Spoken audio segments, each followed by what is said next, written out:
रांची के सिल्ली में वरिष्ठ नागरिकों और दिव्यांगजनों के बीच सहायक उपकरणों का वितरण।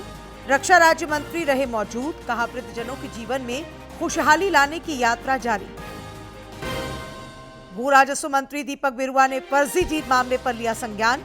कहा, किसी भी हाल में जमीन संबंधित विवाद पर फर्जीवाड़ा बर्दाश्त नहीं। पदाधिकारियों पर होगी कार्रवाई। प्रदेश भाजपा अध्यक्ष बाबूलाल मरांडी ने राज्य सरकार पर लगाया वित्तीय लापरवाही का आरोप। कहा, सरकार को जनता के सामने रखना होगा हर खर्च का ब्यौरा। और जलवायु परिवर्तन के संभावित दुष्परिणामों और उसके समाधान पर मंथन के लिए रांची में कार्यशाला आयोजित। पर्यावरण संरक्षण में सभी सेक्टरों की संयुक्त भागीदारी पर जोर।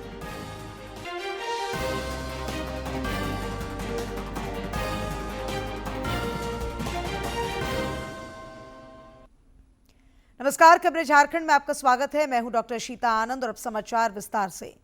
नक्सल मुक्त भारत के संकल्प के साथ सुरक्षा बलों ने अपने ऑपरेशन को तेज कर दिया है।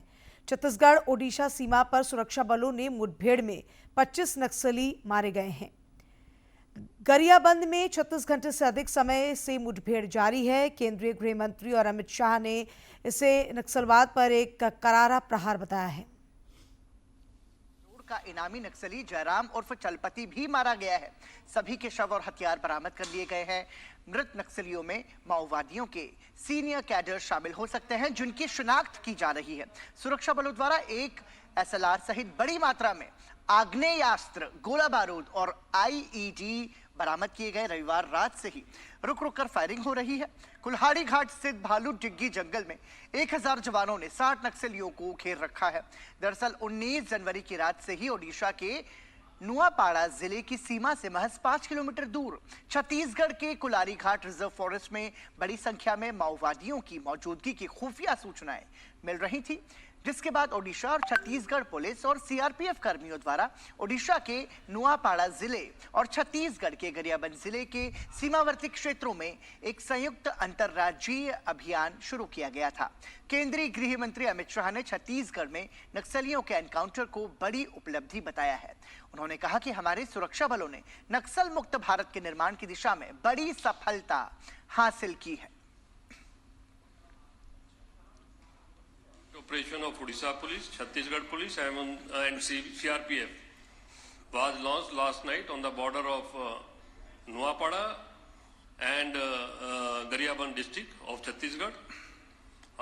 Operation was carried out about 5 kilometers away from our border into Gariaband. In early hours of the morning, there was exchange of fire between Naxals and security forces. Naxalites have been killed. Large amount of arms, ammunition and IEDs have been recovered. रक्षा राज्य मंत्री संजय सेठ की मौजूदगी में राष्ट्रीय व्योश्री योजना के तहत आज 400 वरिष्ठ नागरिकों और दिव्यांगजनों के बीच सहायक उपकरणों का वितरण किया गया। रांची के समीप सिल्ली के बरवाडीह में आयोजित कार्यक्रम के दौरान करीब 41 लाख रुपए के उपकरण जरूरतमंदों को सौंपे गए। सहायक उपकरणों के मिलने की खुशी लाभार्थियों के चेहरे पर साफ झलक रही थी। श्री सेठ ने भरोसा जताया कि सहायक उपकरण मिलने से वरिष्ठ नागरिकों और दिव्यांगजनों का जीवन और सुगम हो सकेगा। उन्होंने कहा कि प्रधानमंत्री नरेंद्र मोदी के कुशल नेतृत्व में दिव्यांगजनों और वृद्धजनों के जीवन में खुशहाली लाने की यात्रा जारी है। अब तक रांची लोकसभा क्षेत्र में 30 से अधिक शिविर लगाकर जरूरतमंदों को उपकरण प्रदान किए जा चुके हैं। भू राजस्व मंत्री दीपक बिरुआ ने जमीन माफियाओं पर नकेल कसने और फर्जी डीड बनाकर गलत तरीके से म्यूटेशन करने पर रोक लगाने का संकल्प दोहराया है। एक सोशल मीडिया पोस्ट में उन्होंने कहा कि भू राजस्व विभाग ने अब फर्जी डीड पर लगाम लगाने की तैयारी की है। इसके लिए खास एक्शन प्लान के तहत एनआईसी के सॉफ्टवेयर में सुधार करने के निर्देश दिए गए हैं। लंबित म्यूटेशन के बढ़ते मामलों पर चिंता जताते हुए श्री बिरुआ ने कहा कि विभाग एक ही जमीन के लिए दोबारा डीड अप्लाई करने पर पूरी तरह से लगाम लगाए। उन्होंने कहा कि राज्य में आदिवासी मूलवासियों को कई मायने में जमीन के संबंध में ज्यादा जानकारी नहीं होती है। अपनी ही जमीन की रसीद कटवाने या अन्य छोटे मोटे कार्यों के लिए बार बार अंचल और यहाँ वहाँ जाना पड़ता है, जिसका बिचौलिए गलत लाभ उठाते हैं। श्री बिरुआ ने कहा कि किसी भी हाल में जमीन संबंधित विवाद पर फर्जीवाड़ा बर्दाश्त नहीं किया जाएगा। पुरखों की जमीन पर कुछ अंचल अधिकारी और कर्मी किसी खास व्यक्ति के इशारे पर जमीन अपने नाम या किसी चहेते के नाम पर करा रहे हैं, ऐसी सूचना में संज्ञान में आई है। अब ऐसे पदाधिकारियों को चिन्हित कर उन पर कार्रवाई की जाएगी। प्रदेश भाजपा कार्यालय में आज मिलन समारोह सह सदस्यता अभियान का आयोजन हुआ। इस दौरान प्रदेश अध्यक्ष बाबूलाल मरांडी की उपस्थिति में लोकहित अधिकार पार्टी के पवन तिग्गा ने समर्थकों के साथ मिस्ड कॉल देकर भाजपा की सदस्यता ग्रहण की। श्री मरांडी ने सबों का अभिनंदन और स्वागत किया। श्री मरांडी ने इस मौके पर भ्रष्टाचार के मुद्दे पर राज्य सरकार पर निशाना साधा और आरोप लगाया कि स्कूली बच्चों से सरकारी साइकिल देने के बदले में 400 रुपए नगद डिमांड किए जा रहे हैं। जनता पार्टी दुनिया की सबसे बड़ी पार्टी है, 12.5 करोड़, आप कल्पना कर सकते हो, उससे भी अधिक। और झारखंड प्रदेश में जो कि चुनाव होने के कारण यहाँ विलंब से सदस्यता अभियान प्रारंभ हुआ है, तो इस कारण से थोड़ा सा विलंब से चल रहा है, लेकिन तब भी आप इस माह के आखिरी तक हम सब लोग इस अभियान को चलाएंगे।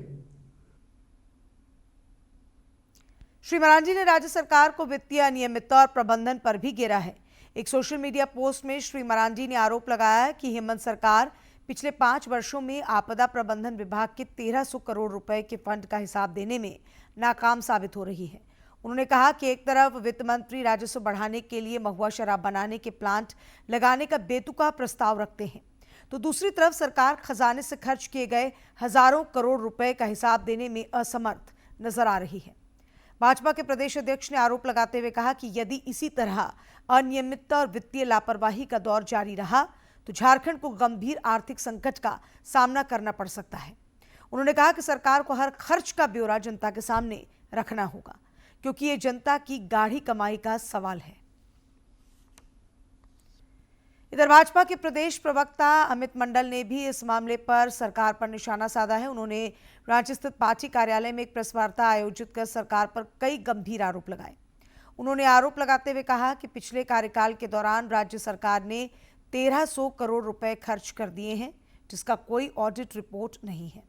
श्री मंडल ने बताया कि कोरोना काल में स्वास्थ्य विभाग की ओर से 700 करोड़ रुपए विभिन्न जिलों को आपदा से निपटने के लिए खर्च की बात कही गई, लेकिन उस राशि का सरकार के पास कोई लेखा जोखा नहीं है। इसी तरह से कृषि विभाग में भी लगभग 600 करोड़ रुपए खर्च का सरकार के पास कोई रिकॉर्ड नहीं है। इतनी बड़ी त्रुटियां की है जिसका सीधा सीधा प्रभाव यहाँ की जनता को पड़ता है। 600 करोड़ रुपए कृषि क्षेत्र में जो आपदा के डिस्ट्रीब्यूट होने चाहिए थे, वो 600 करोड़ रुपए का हिसाब किताब नहीं मिल पाया। तो आपने किस मैकेनिज्म से, किस जरिए से इस 600 करोड़ रुपए किसानों के बीच में बांटा, ये सरकार को बताने की आवश्यकता है। और सरकार के पास इन दोनों विभाग का कोई भी आंकड़ा इन खर्च का नहीं है, जो कि काफी गंभीर मुद्दा है।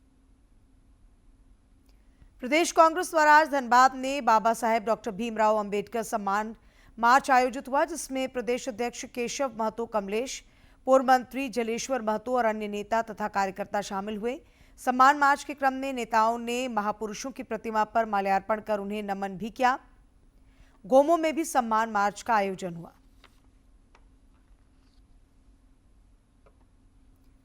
मुख्यमंत्री हेमंत सोरेन की अध्यक्षता में आज राज्य मंत्रिपरिषद की बैठक हुई, जिसमें 18 प्रस्तावों पर मुहर लगी। विभागीय सचिव वंदना डाडेल ने मंत्रिमंडल के फैसलों की जानकारी देते हुए बताया कि पारा मेडिकल जिला स्तरीय संवर्ग नियमावली के गठन को कैबिनेट ने स्वीकृति प्रदान कर दी है। एक अन्य प्रस्ताव में दुमका हवाई अड्डे से रीजनल कनेक्टिविटी के नियमित उड़ान के लिए एयरपोर्ट अथॉरिटी ऑफ इंडिया से इकरारनामा करने के प्रस्ताव को भी स्वीकृति मिली है। पुलिस अनुसंधान के क्रम में जुड़े सभी अनुसंधानकर्ता को राज्य सरकार 25,000 रुपए तक की मोबाइल मुहैया कराएगी। माध्यमिक स्कूलों में कंप्यूटर शिक्षा के लिए ज्ञानोदय योजना के लिए राशि की स्वीकृति पर भी मुहर लगी। 94 करोड़ 50 लाख रुपए मात्र की लागत से मध्य विद्यालय में कंप्यूटर शिक्षा एवं कंप्यूटर आधारित शिक्षा की स्वीकृति। प्रस्ताव संख्या 18 गृह विभाग से भारतीय नागरिक सुरक्षा संहिता 2023 के तहत अनुसंधान हेतु अनुसंधानकर्ता को मोबाइल फोन की सुविधा उपलब्ध कराने के संबंध में। इसमें संख्या कनांकित नहीं है, लेकिन जितने भी हमारे अनुसंधानकर्ता हो जाते हैं वो 7-8 हजार या उससे अधिक की ही संख्या होगी, क्योंकि ये मोबाइल फोन वो स्वयं खरीदेंगे और रिम्बर्स उन्हें होगा। इसकी अधिसीमा जो है वो 25,000 रुपए होगी। सर्वोच्च न्यायालय से आज सांसद निशिकांत दुबे और मनोज तिवारी को बड़ी राहत मिली। शीर्ष अदालत ने झारखंड सरकार की उस याचिका को खारिज कर दिया जिसमें देवघर एयरपोर्ट पर सूर्यास्त के बाद चार्टर्ड विमान को उड़ान भरने की अनुमति देने के लिए कथित तौर पर मजबूर करने पर सांसदों के खिलाफ प्राथमिकी दर्ज की गई थी। झारखंड उच्च न्यायालय ने उस प्राथमिकी को रद्द कर दिया था और इस फैसले के विरोध में राज्य सरकार ने सुप्रीम कोर्ट में याचिका दाखिल कर चुनौती दी थी। अदालत ने राज्य सरकार की अपील को खारिज करते हुए 4 सप्ताह के भीतर जांच सामग्री जमा करने का निर्देश दिया है। जलवायु परिवर्तन के संभावित दुष्परिणामों और उसके समाधान पर मंथन के लिए रांची में आज कार्यशाला आयोजित हुई। जलवायु परिवर्तन की चुनौतियों से निपटने के तौर तरीकों पर मंथन के लिए आज रांची में राज्य स्तरीय कार्यशाला का आयोजन हुआ। वन विभाग के सचिव अबू बकर सिद्दीकी ने कार्यशाला को संबोधित करते हुए इस दिशा में सामूहिक प्रयास पर जोर दिया। उन्होंने बताया कि राज्य सरकार इस समस्या से निपटने के लिए एक एक्शन प्लान बनाकर भारत सरकार को सौंप चुकी है। टेक केयर करना हमारा जवाबदेही है, तो राज्य सरकार इसके लिए सारा प्रयास करेंगे। तो इसी के कॉन्टेक्स्ट में एक action plan, state action plan बनाकर हम लोग भारत सरकार को समर्पित किया गया है। उसमें हमारा जो इस दौरान पर्यावरणविदों और विशेषज्ञों ने जलवायु परिवर्तन के कारण देश दुनिया में उत्पन्न हो रही समस्याओं की ओर ध्यान आकृष्ट कराया। इस मौके पर APCCF रवि रंजन ने कहा कि राज्य में 10 ऐसे सेक्टर हैं जिनका जलवायु परिवर्तन से सीधा लेना देना है और सभी सेक्टरों को पर्यावरण संरक्षण में संयुक्त रूप से भागीदारी निभानी होगी। उसमें राज्य के 10 ऐसे सेक्टर्स हैं जिनका कि किसी न किसी तरीके से क्लाइमेट चेंज से लेना देना है। जैसे वन एवं पर्यावरण तो एक हो ही गया, ग्रामीण विकास, फिर स्वास्थ्य, ऊर्जा, तो सभी डिपार्टमेंट का क्या कमिटमेंट है क्लाइमेट चेंज से निपटने के लिए, ये उसका समावेश किया गया है उसमें। देश दुनिया में जलवायु परिवर्तन आज एक वैश्विक समस्या बन गई है। इस समस्या से भारत भी अछूता नहीं है। सर्वाधिक 4 प्रभावित राज्यों में झारखंड भी शामिल है। उम्मीद की जानी चाहिए कि कार्यशाला में मंथन से निकले विचार और नवाचार जलवायु परिवर्तन से निपटने में आने वाले समय में मददगार साबित होंगे। रांची से प्रताप की रिपोर्ट। देवघर अंतर्गत मधुपुर शहर के पंच मंदिर रोड स्थित हनुमान मंदिर और श्याम मंदिर में चोरों ने लगभग 20 लाख के आभूषण और अन्य चीजों की चोरी कर ली है। बताया जा रहा है कि चोरों ने रात में मंदिर के दरवाजे में लगे ताले को तोड़कर हनुमान जी की मूर्ति में लगे चांदी के मुकुट और अन्य चीजों तथा श्याम बाबा की मूर्ति और चांदी के आभूषण की चोरी की है, जिसका मूल्य लगभग 20 लाख रुपए बताया जा रहा है। सूचना पर पुलिस घटनास्थल पर पहुंचकर मामले की छानबीन कर रही है। सामान तो लगभग सारा जितना कीमती सामान था बजरंगबली मंदिर का और बाबा श्याम मंदिर का 20 लाख से ऊपर की ये चोरी है और कुछ सामान बचा नहीं है और आराम से चोर के द्वारा चोरी करके सामान को ले जाया गया है। कहीं कोई मतलब नोचा नाची छीना झपटी वैसा कुछ नहीं है। पश्चिमी सिंहभूम में सुरक्षा बलों ने नक्सलियों के मंसूबों पर पानी फेर दिया है। कराईकेला थाना क्षेत्र में सर्च अभियान के दौरान सुरक्षा बलों ने एक कैंप का पर्दाफाश किया जहां से विस्फोटकों का जखीरा बरामद हुआ है। सुरक्षा बलों ने 2 किलोग्राम वजन के 12 IED और 1 किलोग्राम वजन के 9 IED बरामद किए हैं। इसके अलावा 55 पीस जेलेटिन की छड़ें भी बरामद की गई हैं। इन विस्फोटकों को सुरक्षा बलों ने सुरक्षित तरीके से जंगल में ही विनष्ट कर दिया और कैंप को भी ध्वस्त कर दिया गया। आइए अब देखते हैं जिलों से जुड़ी कुछ खास खबरें।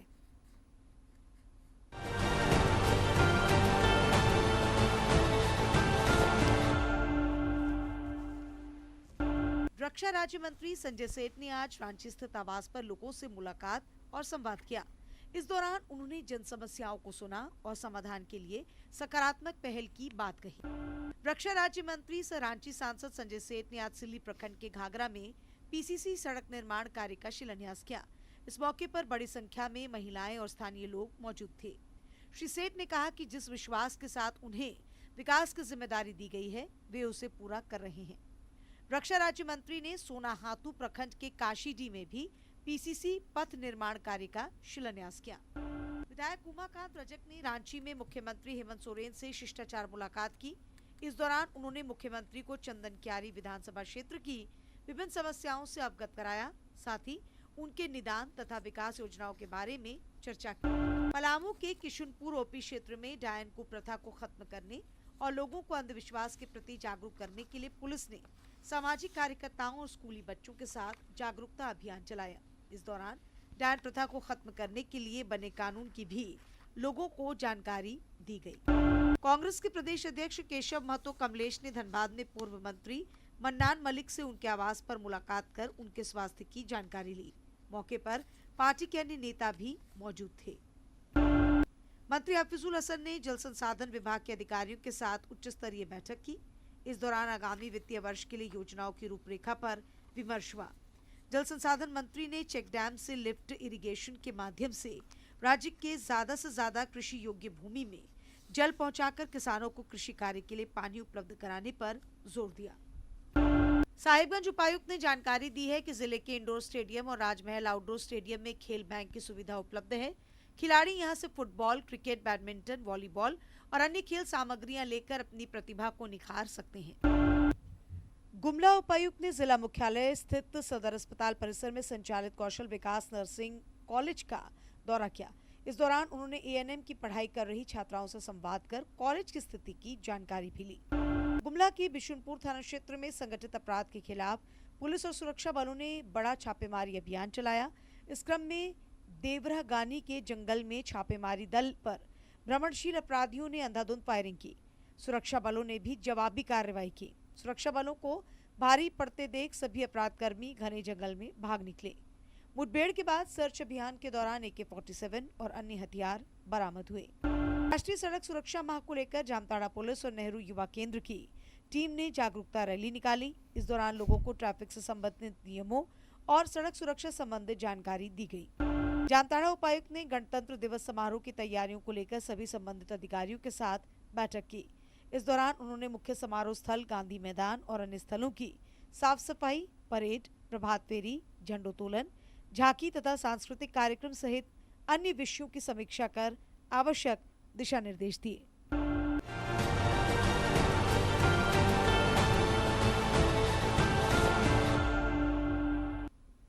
नई दिल्ली में 24 और 25 जनवरी को आयोजित होने वाले राष्ट्रीय पाइप बैंड प्रतियोगिता तथा कर्तव्य पथ पर गणतंत्र दिवस परेड के रोस्ट्रम में भाग लेने के लिए पश्चिमी सिंहभूम के पटमदा पीएम श्री कस्तूरबा गांधी बालिका आवासीय विद्यालय के छात्राओं का दल दिल्ली रवाना हो गया है। झारखंड की पाइप बैंड दल को पहली बार दिल्ली के गणतंत्र दिवस परेड के रोस्ट्रम में शामिल होने का गौरवशाली अवसर मिला है। आपका पसंदीदा डीडी झारखंड नए तेवर और नए कलेवर के साथ नए साल में आपके बीच है, ताकि पल पल की खबरें आप तक पहुंचे। पसंदीदा डीडी झारखंड गांव से लेकर कस्बों और शहरों तक की है धड़कन। सटीक, विश्वसनीय और तेज खबरों का भी है आईना।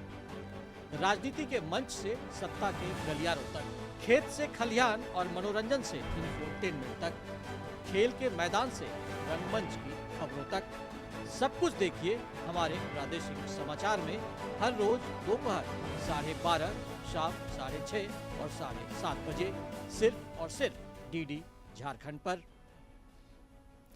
प्रयागराज महाकुंभ में त्रिवेणी तट पर नदी संवाद का आयोजन हुआ। गंगा पंचाल में शिव स्तुति के साथ इस संवाद में जगत गुरु शंकराचार्य वासुदेवानंद सरस्वती भी शामिल हुए। इस दौरान कई साधु और संतों की उपस्थिति रही।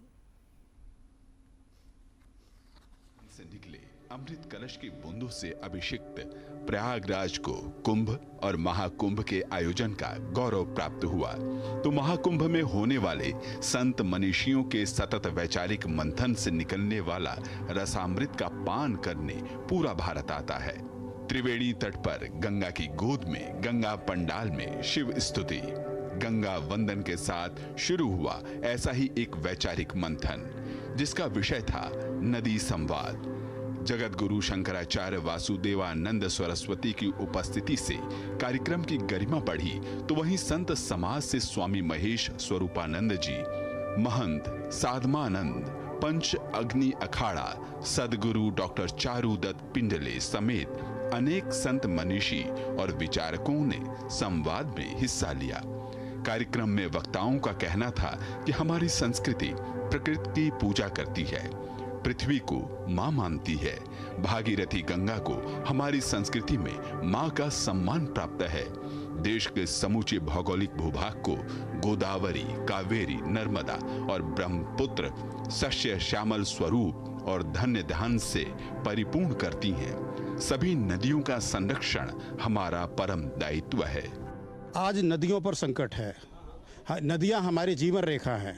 उसमें गंगा यमुना सबसे पवित्रतम नदी है और सर्वाधिक लोगों का जीवन यापन कराती हैं।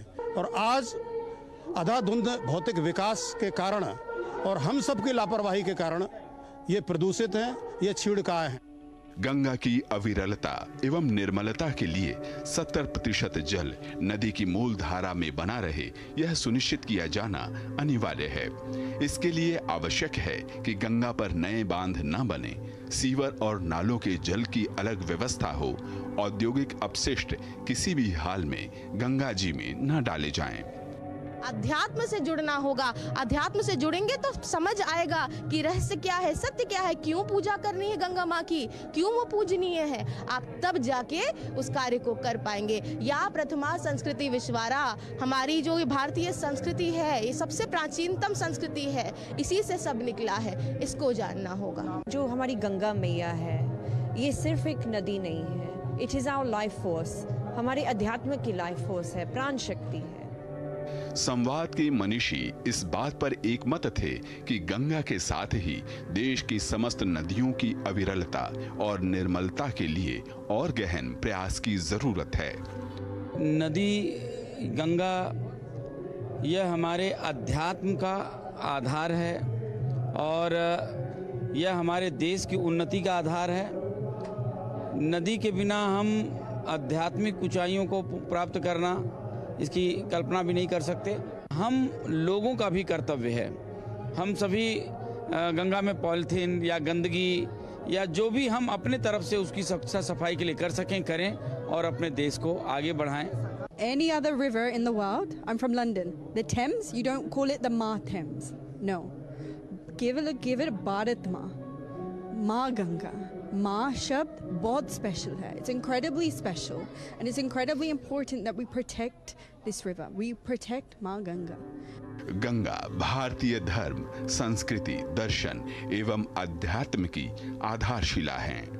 गंगा जीवनदायिनी, मोक्षदायिनी एवं पाप नाशनी गंगा एक नदी नहीं, हमारी सांस्कृतिक जीवन रेखा है। नदियों के किनारे हमारी सभ्यता का विकास हुआ और सभ्यता, संस्कृति और प्रकृति के संरक्षण का कार्य आदिकाल से नदियों से ही होता रहा है। लेकिन आज सूखती लुप्त होती नदियां कहती हैं कि आज नदियों के ही संरक्षण के भगीरथ प्रयास की आवश्यकता है। प्रयागराज से अश्विनी कुमार मिश्र, डीडी न्यूज। देश दुनिया में आजकल भव्य और दिव्य प्रयागराज महाकुंभ की खूब चर्चा हो रही है। झूसी के पास गंगा नदी पर बने रेल ब्रिज से महाकुंभ का बेहद मनमोहक और अलौकिक नजारा दिख रहा है।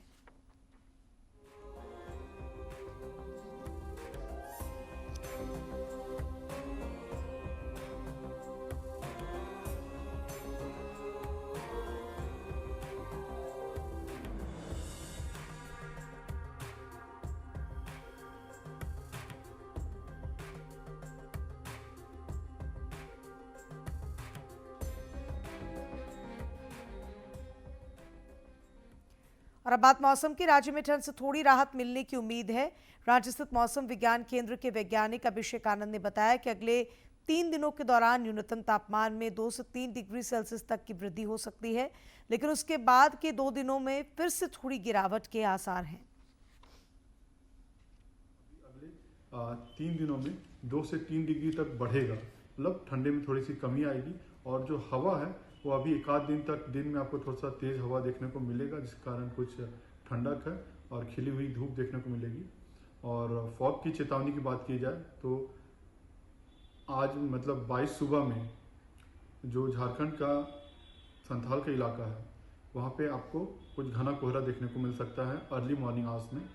और अगर 23 तारीख सुबह की बात की जाए तो पूरा पूर्वी भाग है जिसमें कोल्हान, संथाल समेत इन इलाकों में आपको सुबह में घना कोहरा देखने को मिल सकता है। शेष इलाकों में हल्के से मध्यम दर्जे का कोहरा सुबह में देखने को मिल सकता है। शेष दिन में मौसम साफ ही रहेगा, खिली हुई धूप आपको अभी देखने को मिलेगी। और अब एक नजर डालते हैं प्रमुख शहरों के आज के तापमान पर। राजधानी रांची का अधिकतम तापमान 26.6 और न्यूनतम 13.3 डिग्री सेल्सियस रिकॉर्ड किया गया। जमशेदपुर का अधिकतम तापमान 30.5 और न्यूनतम 11 तथा डाल्टनगंज का अधिकतम तापमान 29.8 और न्यूनतम तापमान 11.4 डिग्री सेल्सियस रिकॉर्ड किया गया।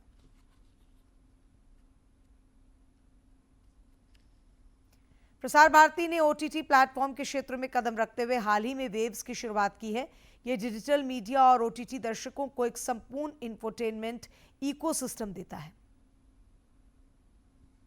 सार्वजनिक प्रसारक दूरदर्शन के ओटीटी प्लेटफॉर्म के क्षेत्र में कदम रखते हुए हाल ही में वेव्स की शुरुआत हुई है। यह डिजिटल मीडिया और ओटीटी दर्शकों को एक संपूर्ण इंफोटेनमेंट इकोसिस्टम देता है। अगर आपको भी चाहिए फ्री में शानदार कंटेंट तो आज ही डाउनलोड करें। क्यूआर कोड के जरिए भी वेव्स ऐप डाउनलोड की जा सकती है। तो प्रसार भारती का नया ओटीटी प्लेटफॉर्म वेव। और अंत में मुख्य समाचार एक बार फिर। रांची के सिल्ली में वरिष्ठ नागरिकों और दिव्यांगजनों के बीच सहायक उपकरणों का वितरण। रक्षा राज्य मंत्री रहे मौजूद, कहा वृद्धजनों के जीवन में खुशहाली लाने की यात्रा जारी। भू राजस्व मंत्री दीपक बिरुआ ने फर्जी डीड मामले पर लिया संज्ञान, कहा किसी भी हाल में जमीन संबंधित विवाद पर फर्जीवाड़ा बर्दाश्त नहीं, पदाधिकारियों पर होगी कार्रवाई। प्रदेश भाजपा अध्यक्ष बाबूलाल मरांडी ने राज्य सरकार पर लगाया वित्तीय लापरवाही का आरोप, कहा सरकार को जनता के सामने रखना होगा हर खर्च का ब्यौरा। और जलवायु परिवर्तन के संभावित दुष्परिणामों और उसके समाधान पर मंथन के लिए रांची में कार्यशाला आयोजित। पर्यावरण संरक्षण में सभी सेक्टरों की संयुक्त भागीदारी पर जोर।